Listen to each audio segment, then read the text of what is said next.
Hey subscribers, welcome to another off week where we're not doing a battle but going through some of the tricks on how I put these videos together. This week I wanted to run through quickly just how I do the turn, because really I don't stick to the general structure of a normal turn, and the reason I'll do that is that firstly it adds so much more time to the end result, because instead of doing, say, a unit's movement all in one go, shooting and etc, you'd have to sort of move them and then come back later to do the shooting and then all the other various phases. So generally how I go about structuring a turn is, here's for example Battle 13, which I'm going to do a preview of later. I'll explain that, but what I would do here, firstly it looks pretty overwhelming for me to start with because I've got to do heaps and heaps of movements with all these models. But anyway, what I would do here is I'd say, right, I want to start somewhere where I want to free up some space on the board, and I would move off, say, to the side here. This is not necessarily how it would go, by the way, but I would say, right, let's focus on the sentinels over here.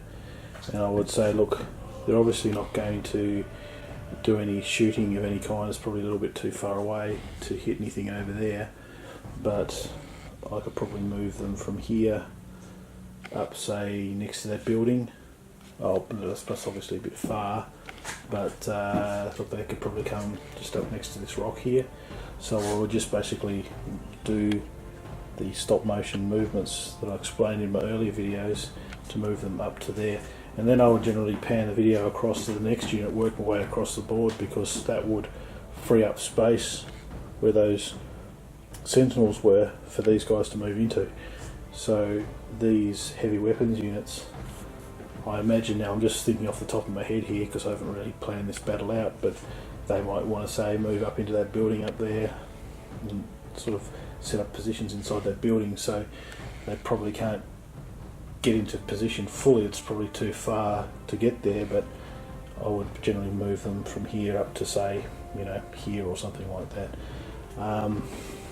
Now I've said that, I probably wouldn't do that, because if I did that I would move them to there, and then I'll have all these tanks which I'll probably want to roll through here and move out there somehow and set up positions further up the board. So I would leave them and go towards the tanks, and I would basically roll those tanks up through here and, say, park them up here near where the sentinels are.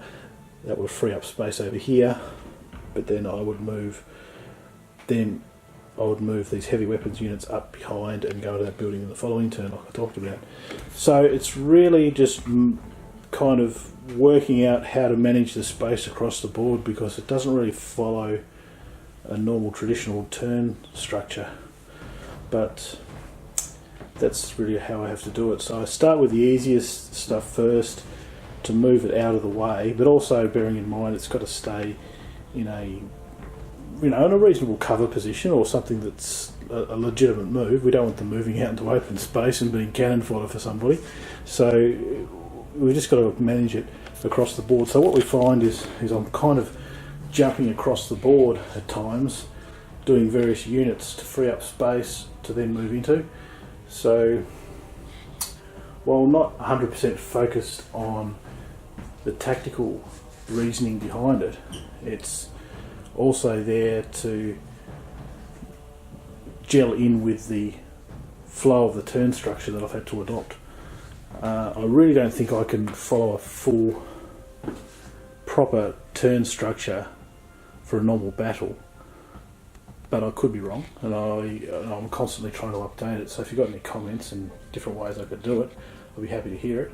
But what I've found is, if I had to move everybody, then I'll have to come back again and do everyone's shooting, and it takes like 10 times as long to do, and I wouldn't be able to make all these lovely videos. Anyway, so that's how I go about putting a turn structure together. We'll catch up with you next week. Bye.